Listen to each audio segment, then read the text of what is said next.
While you're doing this exercise, pay attention to these 3 points of contact: the heel, the base of the big toe, and the base of the little toe.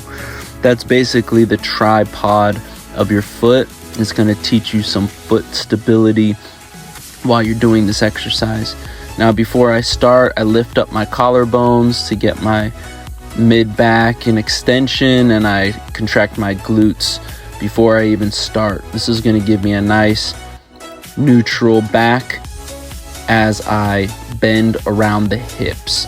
With a deadlift, it's more important the movement from the hips than it is from the knee.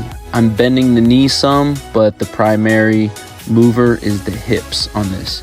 Now, what I don't want you to do is this: when you go into the single leg deadlift, I don't want you to have that back leg bent at all. I want you to keep it straight. Another thing I don't want you to do is this: I don't want you to go backwards or start going down into the deadlift and start to rotate your pelvis like that. So the way to keep yourself from doing that is to think about pointing your toes down toward the floor. If your toes start to point out away, like toward the wall or something, then you're probably twisting at your pelvis a little too much. Right there, my pelvis was twisting a little bit, but not too crazy. And I'm keeping that back knee straight. I think that this will help me get more engagement in actually the leg that is working, the one that's on the ground, in my hamstrings and glutes. So just keep that back leg straight. It will tend to bend, but just try to keep tabs on that. So I start, lift those collarbones up and contract the glutes, and then I descend down. My left leg was significantly more difficult to do this on than my right, and so I'm using a little bit of support from the wall just for a little bit of balance.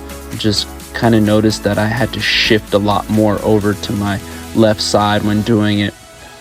Another thing I don't want you to do is I don't want you to, as you'll see right here, I kind of reach the dumbbell or the kettlebell out too far away from me. I don't want you to do that. That puts too much stress on the lower back. I want you to drop straight down. Notice how that kettlebell goes straight down toward the ground. I actually kind of lost control there and had to stop it on the ground. I would suggest maybe try this without weight at first and kind of get your stability down, and then start to add either a kettlebell or a dumbbell as you get more comfortable with this. Again, slight bend in the knee. I'm mainly thinking about sticking that butt out. That's going to help me get that movement from the hip.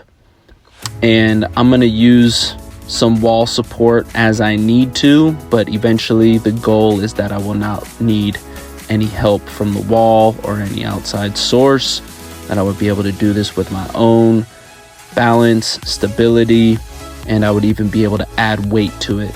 And I should be feeling this in my hamstring and glute as I go down and come back up.